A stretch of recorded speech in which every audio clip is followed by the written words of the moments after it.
I'm sorry. I was promised Austin Putnam. Where was Austin Putnam? Already minus a star for that. Hi, everyone. It's me, Grant, the movie and TV guy. Welcome to Raised on Popcorn with Grant, everybody. We're here to talk about a movie. Movies and TVs that you hear. Today we're talking about a movie that's streaming on Netflix, and that film is The Bubble. The Bubble is directed by Judd Apatow. This is his seventh feature. Anyone who doesn't know, his previous ones include, are all pretty great, and this is probably the weakest one, but does that mean it's bad? Well, I guess we'll find out. So Judd Apatow's previous work includes The 40-Year-Old Virgin, loved. Knocked Up, loved. Funny People, underrated. This is 40, which is a perfectly good film. Trainwreck, loved.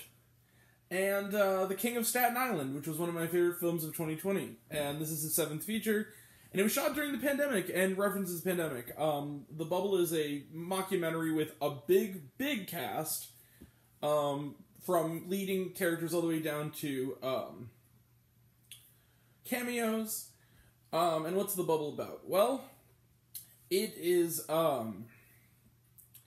Karen Gillan plays the star of a popular Jurassic World-style franchise called Cliff Beasts. They want her to come back for a part 6 that's going to be shot during the COVID pandemic in a specialized film set in London called The Bubble, where they can use green screen special effects, all that snazzy stuff. But she senses some bad blood because she chose to opt out of the previous installment to be in a critically panned film that was accused of racism because she was a white lady pretending to be Israeli. That's very funny. That was a clever bit. Clearly a knock on Emma Stone in Aloha. She begrudgingly agrees to come back for Cliff Beast 6. Among the kooky characters are returning cast members played by Leslie Mann and David Duchovny, who are sort of this on-again, off-again couple who adopted a 16-year-old boy who hates them and hates all movies because he says they're too long.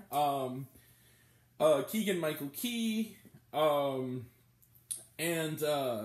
Pedro Pascal, among others, as well as fresh-faced newcomer to the franchise, TikTok star turned debuting movie actress Crystal, played by Iris Apatow, daughter of Leslie Mann and Judd Apatow. And they are all trapped in the bubble and are forced to deal with one another, as well as incompetent producers and filmmakers, including the film's director, this sort of inflated ego Sundance darling who has been reduced to working at Home Depot, played hilariously by Fred Armisen, as well as some very violent studio execs played by Kate McKinnon and John Lithgow. Will they make Cliff Beast 6, and will they slowly go crazy, and how many of the actors will be left after tensions in the bubble become insane?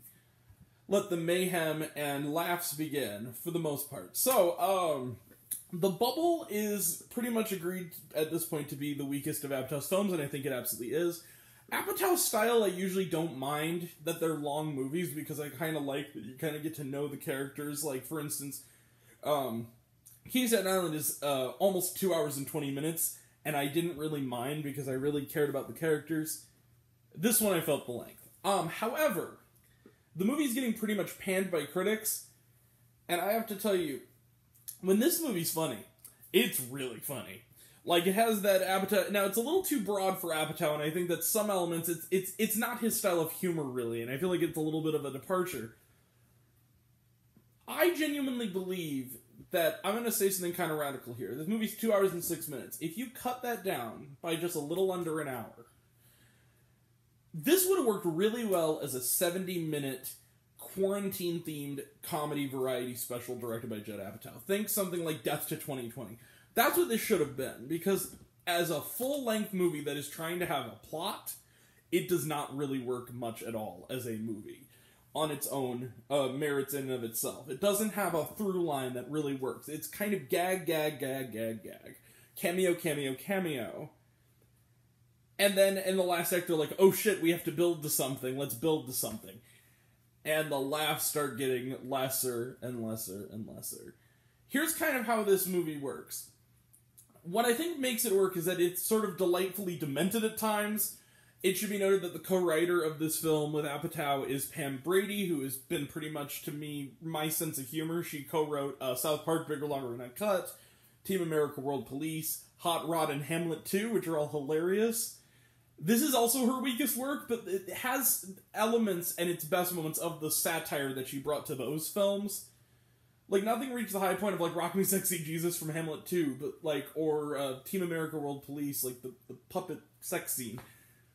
But there are moments that are genuinely funny. Like, for instance, a scene in the movie within a movie where everyone is coming down with influenza, and they're acting really loopy. There's another sort of funny gag where a certain actor leaves the movie and is supposed to have sort of a love scene with another character, and it's clearly a male PA with like a wig on and a green screen suit to look like the actor, and that was... Bits like that are genuinely funny. There's a drug trip scene where a character turns into Benedict Cumberbatch, and it leads to the line that's probably going to be my Letterboxd quote, which is, "Stop that. Stop being Benedict Cumberbatch." That was funny. David Duchovny. It's kind of like, here's how this movie's rhythm kind of works. 2 hours and 6 minutes.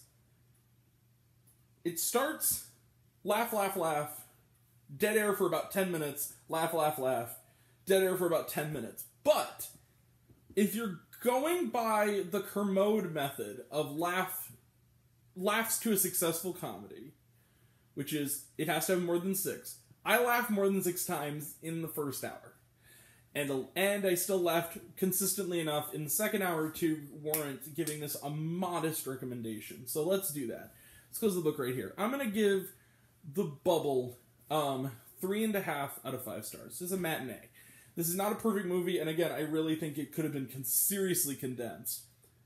One thing I want to say that is a minor spoiler is that all I'll say this is, there's a certain cameo by a certain alumni of Star Wars that is going to lead to a lot of new slash fiction in the scene in which he or she appears with Pedro Pascal. That's all I'm going to say.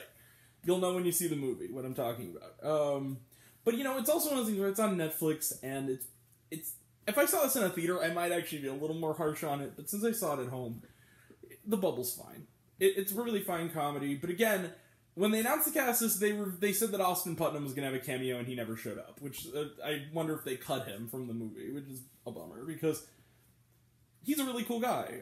I've talked to him, he's a movie reviewer on YouTube, so it sucks. But he's not in the movie. It would have been cool to be like, hey, I kind of know that. Hey, I kind of sort of know that guy. But whatever.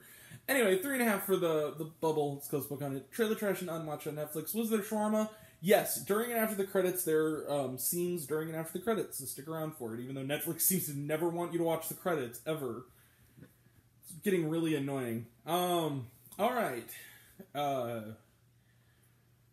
We will be back. I am going to a play tonight. When I get back, I'm going to try to check out Apollo 10.5, A Space Age Childhood, also on Netflix, directed by Richard Linklater, which I've been looking massively forward to. I'm a massive Linklater nut, so I'm really excited. And then also, either Saturday or Sunday, depending, we will check out Better Nate Than Ever, which I'm hearing is getting actually really great reviews, so I'm actually looking forward to it. Maybe it'll be this year's Flora and Ulysses or Timmy Failure, who knows? Like that little Disney Plus, hidden in Disney Plus gem that not enough people saw. Let's hope so. Alright. And that'll all be next time, and until next time, I'm Grant the Movie and TV Guy. I see it all, and I'm happy to share it with you. I love you all. I appreciate you all. I love you all, class dismissed. I love you 3000. Be kind to one another. If you like this video, give it a like if you want to. Give it a subscribe if you want to. Give it the bell. I don't know what it does. What that's supposed to do. Or so I've been told.